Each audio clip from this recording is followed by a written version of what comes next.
Pancreas यानी कि अग्नाशय। Pancreas ये हमारे पेट के ऊपरी हिस्से में स्थित एक अंग है, ग्रंथि है, जो कि पीछे की तरफ स्थित होती है रीढ़ की हड्डी के पास। और पैंक्रियाज का विशेष काम है इंसुलिन को बनाना, खाना पचाने वाला जूस को बनाना, और ये इसका जो ड्रेनेज होता है वो हाथ में होता है। ये उसकी सामान्य बात है। अब पैंक्रियाटिक कैंसर क्या होता है? जब पैंक्रियाज यानी अग्नाशय में कोई गांठ उत्पन्न हो जाती है, अनियमित ग्रोथ होने लगती है, उसको पैंक्रियाटिक कैंसर बोलते हैं। यह बहुत ही घातक हो सकता है एडवांस केसेस में, और इसकी मृत्यु दर एडवांस होने पर बहुत ज़्यादा होती है। तो पैंक्रियाज कैंसर क्यों होता है? पैंक्रियाज कैंसर देखा गया है सामान्यतः इसके कई कारण होते हैं। जो मुख्य कारण होते हैं इसमें स्मोकिंग से बहुत ज़्यादा इसका रिलेशन है, स्मोकिंग और टोबैको च्युइंग से, तंबाकू से। दूसरा मोटापा। तीसरा जेनेटिक कारण होते हैं, अनुवांशिक कारण होते हैं, जिसमें सिंड्रोम में या फिर जीन में म्यूटेशन होता है, उसकी वजह से पैंक्रियाटिक कैंसर बनता है। किसी को क्रोनिक पैंक्रेटाइटिस है, इसमें भी पैंक्रियाटिक कैंसर का रिस्क बढ़ जाता है। डायबिटीज़ यानी मधुमेह भी एक बहुत ही स्ट्रॉन्ग रिस्क फैक्टर है पैंक्रियाटिक कैंसर के लिए। लेट ऑनसेट अगर किसी को डायबिटीज़ हो रही है, जैसे 70s में, 70 साल पे, 75 साल पे, तो उसमें भी पैंक्रियाटिक कैंसर का एक रिस्क रहता है। अब हम इसके लक्षणों को कैसे पहचानें? पैंक्रियाटिक कैंसर के लक्षण जनरली जो उत्पन्न होते हैं, पेट के ऊपरी हिस्से में दर्द का होना, भूख न लगना, वजन का तेज़ी से कम होना। अगर पेशेंट डायबिटिक है तो डायबिटीज़ का अचानक से अनकंट्रोल हो जाना। बहुत दिन से डायबिटीज़ अच्छा चल रहा था शुगर, लेकिन अब अचानक से अनकंट्रोल हो गया, सेम दवाइयों पे, सेम खान पीन पे। और पेशेंट को पीलिया हो जाना।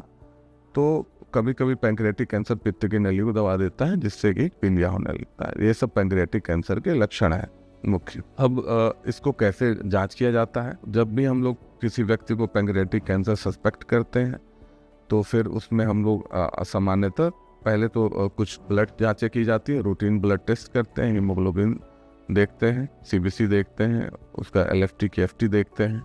कुछ कैंसर मार्कर होते हैं जो कि ब्लड से कराए जाते हैं, CA19-9 कराते हैं, और बाकी उसके बाद से इमेजिंग करते हैं। इमेजिंग में हम लोग अल्ट्रासोनोग्राफी, CT स्कैन जनरली करते हैं।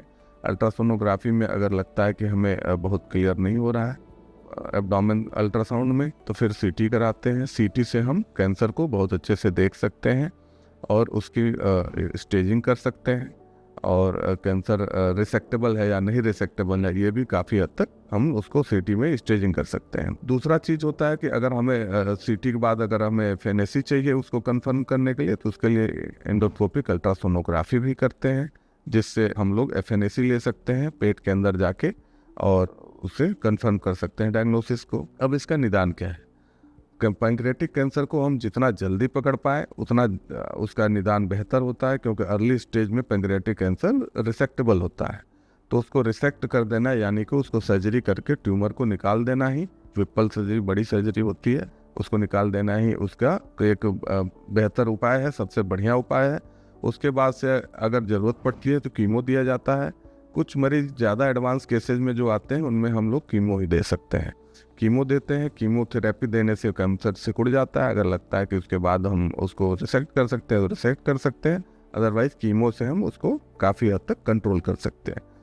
तीसरी जो विधि होती है उसमें कभी कभी एंडोस्कोपिक अल्ट्रासाउंड विधि से उसमें जाके रेडियो एक्टिव पदार्थ उसमें बीट्स डाल देते हैं, उससे भी, या फिर RFA करके उसको गला सकते हैं हम लोग पैंक्रियाटिक कैंसर को, उसका साइज छोटा कर सकते हैं।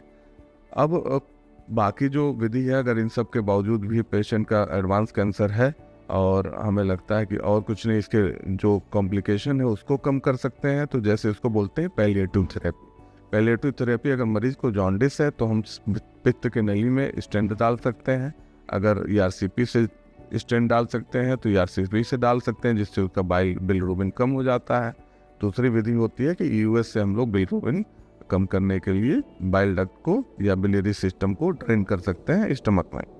दूसरा चीज़, अगर ऑब्स्ट्रक्शन होने लगता है पैंक्रियाटिक कैंसर से, तो फिर गैस्ट्रोजेजनोस्टमी करके उसको पैलिएट कर सकते हैं, और हम पेशेंट के, मरीज के जीवन को बेहतर बना सकते हैं।